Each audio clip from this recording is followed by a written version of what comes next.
ఎప్పుడు నార్మల్గా మా తండ్రి కంటే ఒక అన్నయ్య ఉంటే తండ్రి కంటే గొప్పదని అనుకుంటారు. ఎందుకంటే వయసు ఉంటుంది, మనల్ని కాపాడేది అర్థం చేసుకుంటారు అనేది అర్థం చేసుకుంటారు. అది హిట్లర్ కదా. బాగా చెప్పారు, చాలా బాగా చెప్పారు. 5 చెల్లెలకి ఒక అన్నయ్య బాగా మమ్మల్ని కాపాడతారన్న ఇది ఆయన లైఫ్ అంతా కాపాడారు. ఒకటేమా నేను చిన్న మ్యాటర్ చెప్తున్నాను. నేను హిట్లర్ సబ్జెక్ట్ చేయాలని అనుకున్నాను. అది మలయాళంలో వచ్చింది, మమ్ముట్టి గారు యాక్ట్ చేశారు. వాళ్ళు రిలీజ్కి ముందు నాకు చూపించారు. చూపించిన తర్వాత వాళ్ళకి ఏదో కొంచెం ఎజిటేషన్లో ఉన్నారు. ఇది ఏంటి, ఏం చేస్తుందో ఏంటని నమ్మకం లేకుండా. సిద్దికిలాల్ డైరెక్టర్, నేను కొంచెం సర్వీస్ మనిషి కదా, నేను చూస్తున్నాను. బయటకు వచ్చిన తర్వాత ఈయన ఏం చెప్తాడో ఒక చిన్న, నేను సిద్దికిలాల్ దగ్గర పోయి కొట్టి, ఏయ్ మలయాళంలో ఆడుతుంది పిక్చర్, నేను తెలుగు తీసుకుంటాను. ఇంకా రిలీజ్ కాకముందు మీరు నమ్మారు, మలయాళం ఆడుతుంది, నేను తెలుగు తీసుకుంటాను, ఇంత అమౌంట్ పిక్చర్, నా పిక్చర్ ఆడితే మీకు ఎక్స్ట్రా డబ్బు ఇస్తాను అని చెప్పేసి వచ్చాను. మరో రోజు పిలిచారు. చాలామంది తెలుగు వాళ్ళు చూశారు, వాళ్ళు అంతా అప్సెట్ అయిపోయారు. ఇది ఒక పిక్చర్ అని కూడా అడిగిన వాళ్ళు ఉన్నారు. సరే అన్నీ అయిపోయింది. చిన్న పాయింట్ చెప్తున్నాను, ఇదన్నీ మనం కాదు, మనం మాట్లాడుకున్నది మన కోసం కాదు కదా. అవును కదా, మనం ఇది చూసే వాళ్ళకి మంచిది జరగాలని మాట్లాడుతున్నది. తప్పకుండా. అవును సార్, అందువల్ల చెప్తున్నానమ్మా. ఇప్పుడు నేను పిక్చర్ తీసుకున్నానమ్మా, తీసుకుని మరి హ్యాపీగా చాలా మంచి మ్యాటర్ తీసుకున్నాం అని నా 10 మంది ఇప్పుడు ఎంఎం థియేటర్ని ఇక్కడ వెనక ఉందమ్మా, మెయిన్ రోడ్లో ఉంది. ఇళయరాజా గారు తీసుకున్నారు, అది ఇళయరాజా మనిషి తీసుకున్నారు. నేను 40 సంవత్సరం నా ఆఫీస్ అది, అదే ఆఫీస్. అవునమ్మా, 80 నుంచి 2000 దాకా, 2020 దాకా. ఇప్పుడు నేను నాతో పాటు 10 మంది కూర్చొని మాట్లాడుతున్నాం, డిస్కషన్కి కూర్చున్నాం. నా దగ్గర పనిచేసిన వాళ్ళంతా పనిచేసే వాళ్ళు ఇప్పుడు కూడా ఉన్నారు. వాళ్ళు 40 సంవత్సరం 35 సంవత్సరం ఇలా పనిచేసేవాళ్ళు. లాంగ్ జర్నీ మీతో. అవును.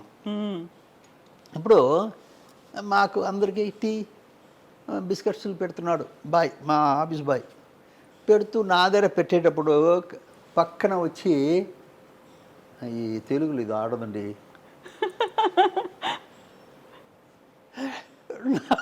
ఒకసారి భయం,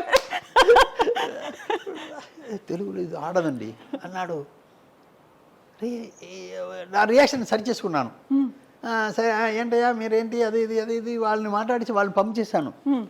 పంప్ చేసి ఇక్కడ ఏంటయ్యా ఎందుకు ఆడదు, నీకెందుకు అనిపించింది అలా, ఇక్కడ ఏంటి ఏంటి ఏంటి ఆడదంటున్నావు ఏంటి అన్నావు. లేదండి తెలుగులో ఆడదండి. బాబు ఎందుకు ఆడదు చెప్పిస్తావయ్యా అన్నాను. అది కాదండి, వీడు అన్నయ్య చెల్లెలకు పెళ్లి చేసి పెట్టాలి, వీడు చేసి పెట్టాడు, లవ్ చేసే వాళ్ళని కొడుతున్నాడు, ఇదేంటి అన్నయ్య అన్నాడు. అన్నయ్య సబ్జెక్ట్లో మెయిన్ పాయింట్ మా కదా, సబ్జెక్టుకి మెయిన్ పాయింట్. లేదు వాడు వీళ్ళంతా వెళ్ళిపోయిన తర్వాత ఒక 5 నిమిషాలు నేను నన్ను సరి చేసుకుని నా ఆఫీస్ బాయ్ గురించి నేను కొంచెం ఆలోచించాను. ఏంటి వీడు ఎలాంటి మనిషి, మనసులో ఏమీ లేకుండా మనం బాగా ఉండాలి అనుకున్నవాడు. మనం అది వాడు చెప్పిన దాంట్లో ఏదో ఉంది రా అని పిలిచి అడిగిన తర్వాత వాడు చెప్పిన పాయింట్ చాలా గొప్ప పాయింట్. అలాగా ఉండిపోయాను నేను. అబ్బా భలే పట్టాడే పెట్టరా, అబ్బా ఇదే కదా మా ఆడియన్స్ కదా, వాడు కదా ఆడియన్. అలాగా కూర్చున్నాను. కరెక్ట్. నేను ఆల్రెడీ వేరే విషయాలు చేసుకున్నాను నేను మలయాళానికి దీనికి. ఎందుకంటే వచ్చిన పాయింట్ చెప్తాను. చిరంజీవి లాగా మమ్ముట్టి గారు డాన్స్ చేయరుగా. డాన్స్ లేకపోతే ఆంధ్రాలో చూస్తారా? చూడరు అసలు. చిరంజీవి లాగా మమ్ముట్టి గారు ఫైట్ చేస్తారా? లేదు, చేయరు. చిరంజీవి గారు బయట చేయకపోతే ఆంధ్రాలో చూస్తారా? లేదు కదా. ఇవన్నీ నేను సరి చేసుకున్నాను. ఈ ఒక్క పాయింట్ నాకు మనం అనుకునే దానికంటే గొప్ప పాయింట్ అని మళ్ళీ స్క్రిప్ట్లో కూర్చొని పెద్ద అమ్మాయికి ఒక కలెక్టర్ని కన్ఫర్మ్ చేస్తున్నాడు అన్నయ్య, పెళ్ళికి ఏర్పాటు అయిపోతుంది, బట్ అమ్మాయి వేరే విధంగా చెడిపోతుంది, అందువల్ల వాళ్ళకి పెళ్లి చేసి పెడుతున్నారు. అది కూడా అమ్మాయి ఒప్పుకున్న తర్వాత చేసి పెడుతున్నాను. కథను ఇలాగే తీసుకొచ్చి ఆ కథని సరిచేశాను. ఎందుకంటే ఆడియన్స్ ఎప్పుడు ఆడియన్స్కి ఏమి ఇవ్వాలి అనేది మనం చూడాలి, కానీ మనకు కోసం కాదు. సబ్జెక్ట్ తీయడం మన కోసం కాదు, ఆడియన్స్ కోసం. వాళ్ళు ఎలా కనెక్ట్ అవుతారు, దీంట్లో ఎలా కనెక్ట్ అవుతారు, వాళ్ళు తప్పు ఒప్పులు వాళ్ళు చూస్తూ ఉంటారు, వాళ్ళని ఎలా సరిచేయడం అనేది ఇప్పుడు మన ఆఫీసులో పనిచేసే వాళ్ళలాగా ఉంటారు కదా. అవును, అది వాళ్ళకి చెల్లెళ్ళు ఉన్నారు, ఆయన మాటలకు మర్యాద ఇచ్చాను కాబట్టి ఆ తప్పులు సరిచేశాను. ఇది కావాలి మనకి, మెయిన్గా కావాలి ఇది. సార్, మనం ఇప్పుడు హిట్లర్ గురించి మాట్లాడుకుంటున్నాం. ఒక హీరోకి 5 చెల్లెళ్ళు ఉంటారు. ఆయన్ని చూడగానే ఆ ఊరంతా భయపడుతుంది. ఇంతవరకు బాగుంది. హిట్లర్ క్యారెక్టర్కి చిరంజీవి గారు సెట్ అవుతారు. అప్పటికే ఆయన సూపర్ హీరో, సూపర్ స్టార్. ఆయనకి 5 చెల్లెల్ని పెట్టడం ఏంటి, ఆయన చూడగానే జనాలంతా భయపడడం ఏంటి, అసలు హీరోయిక్ ఇమేజ్ అనగానే మనకు ఒక డ్యూయెట్లు ఉంటాయి, హీరోయిన్ ఉంటుంది, ఇవన్నీ కదా. చిరంజీవి గారిని ఎలా ఒప్పించారు అసలు ఆ టైంలో? ఇప్పుడు ఈ బరువుని మోసే క్యారెక్టర్ కావాలి, మనిషి కావాలి కదా. ఈ బరువుని ఎవరు మోస్తారు? మనం ఎవరికో ఇచ్చేసి ఇది కరెక్ట్గా ఉండదని మనం అనుకుంటే ఎలాగా? ఆడియన్స్ ఒప్పుకోవాలి కదా. అవును, ఆయన చూస్తేనే ఊరు భయపడుతుందంటే ఆ బవర్ కావాలి కదా, ఆ క్యారెక్టర్ ఆర్టిస్ట్ దగ్గర. అది నాకు ఆయనే కరెక్ట్ అనిపించింది. ఇలాగ మామగారులో రొటీన్గా చేసే మామగారు, అన్నయ్య గారు, తాతగారు ఇలా చేసే వాళ్ళు చెయ్యకూడదు. ఆయన దాసరి గారు చేస్తే చాలా బాగుంటుంది నేను అనుకున్నాను. అలాగే హిట్లర్లో చిరంజీవి గారు చేస్తే చాలా బాగుంటుంది.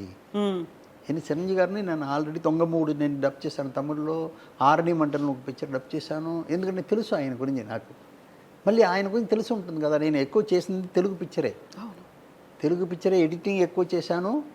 తెలుగు వాళ్ళతో నాకు పరిచయం 1960 నుంచి ఇప్పుడు దాకా తెలుగు వాళ్ళతోనే నాకు. అక్కడ ఉన్న వాళ్ళంతా నన్ను అరవవారు అనుకుంటున్నారు, ఇక్కడ ఉన్న వాళ్ళంతా తెలుగు వాళ్ళు అనుకుంటున్నారు. అలాగే నా లైఫ్ చెప్తున్నాను. అందువల్ల ఆయన క్యారెక్టర్ మోసేదానికి ఆయనే కరెక్ట్ అనుకున్నాను.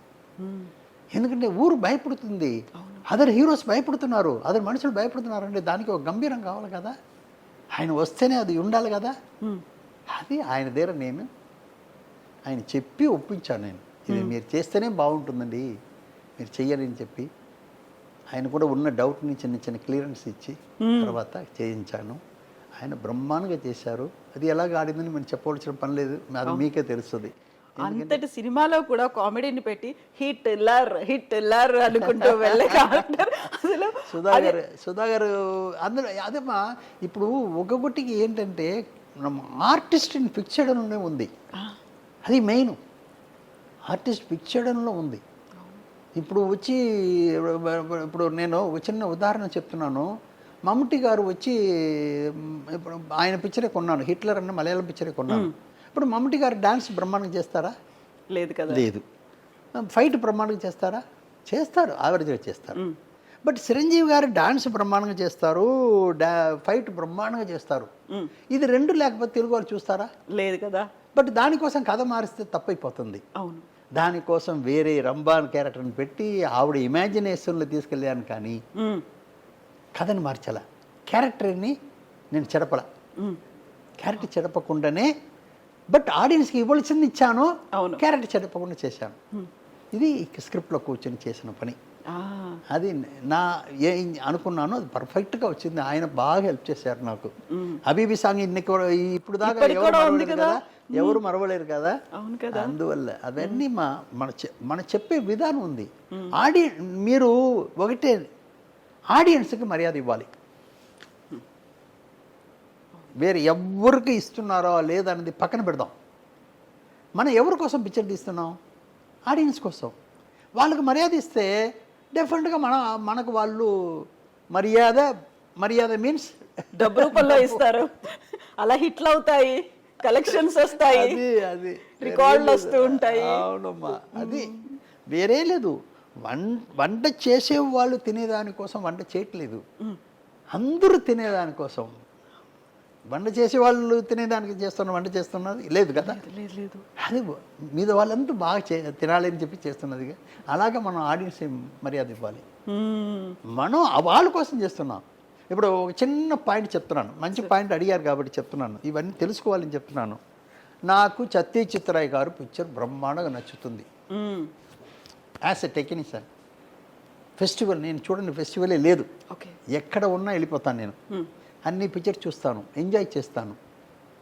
బట్ చూసి నేను ఎంజాయ్ చేసేది వేరు, నేను ఆడియన్స్ కూడా ఇచ్చేది నాకు నచ్చిందని నీకు ఇస్తే నచ్చదు, అది వేరే. మనం పర్సనల్ ఇంట్రెస్ట్ అన్నది వేరు, ఆడియన్స్కి ఇవ్వాల్సింది వేరు. రెండుకి చాలా డిఫరెన్స్ ఉన్నాయి. ఇది మనం తెలుసుకుని చెయ్యాలి. అది మెయిన్. నాకు బాగా అన్ని లాంగ్వేజ్ చూస్తాను నేను, అన్ని లాంగ్వేజ్ చూస్తాను, నేను ఎంజాయ్ చేస్తాను, అది వేరే విషయం. నాకు ఇంతవరకు ఇంకోటి చెప్తాను మీకు, నాకు చదువు తక్కువ, 5వ క్లాస్ 6వ క్లాస్ చదివిన వాడిని నేను. ఇంగ్లీషు నాకు 6వ క్లాసులో ఇంగ్లీషు హిందీ వచ్చింది నేను చదివేటప్పుడు, దాంతో ఆపేశాను చదువుని, తర్వాత వెళ్ళి వచ్చేసాను. ఇందులో గొప్పతనం ఏంటని చెప్తాను మీకు. నేను పిక్చర్లు చాలా చూసి ఎడిటింగ్ చేసి అందరు రియాక్షన్స్, యాక్షన్స్ ఇవన్నీ నా మైండ్లో ఉంది కాబట్టి ఏ లాంగ్వేజ్ అయినా ఆ రియాక్షన్స్ అది అది అనుకుని నేను దాన్ని సీన్స్ని అర్థం చేసుకుంటాను. సింక్ అయిపోతుంటుంది. ఒక చిన్న ఉదాహరణ, పూనా కాదమ్మా, ఇది గోవాలో ఫస్ట్ ఫెస్టివల్ పెడుతున్నారు, ఫిల్మ్ ఫెస్టివల్ ఓపెనింగ్. అదే దానికోసం కొత్త థియేటర్ కూడా కట్టారు. నేను మా అసిస్టెంట్స్ వాళ్ళందరూ కూడా తీసుకెళ్తాను, ఎప్పుడు నాతో పనిచేసే వాళ్ళందరూ కూడా తీసుకెళ్తాను. అక్కడ వెళ్ళి చూస్తున్నాను, చదివిన వాళ్ళు చాలా బాగా చదివిన వాళ్ళంతా ఉన్నారు. అది ఇది ఒక పిక్చర్ చూస్తున్నాం, బయటికి వచ్చి వాళ్ళు ఇంటర్వెల్లో క్యారెక్టర్ ఇది అది అది అది మాట్లాడుకుంటున్నారు. నేను వింటూనే టీ తాగుతూ వింటూనే ఉన్నాను. వింటూనే వాళ్ళని అడిగాను, అయ్యో మీరు మాట్లాడింది ఏంటి, అందులో పిక్చర్లో అది కాదయ్యా, మీరు చెప్పింది కాదయ్యా, ఇది ఇది ఇది ఇది అదేంటి నీకు కాదు కదా. లేదయ్యా బాబు, వాడు అది చెప్పి ఉంటే వీడి రియాక్షన్ అలా వచ్చేది కాదు కదా, సీన్ అలాగుంటే వీడి రియాక్షన్ అది కాదు కదా, వీడి రియాక్షన్ అది కాదు కదా, మీరు చెప్పడం ఏంటన్నాను. అప్పుడు వాళ్ళ లోపల డిస్కస్ చేసుకుని, అవును సార్ మీరు చెప్పింది కరెక్ట్ సార్ అంటారు.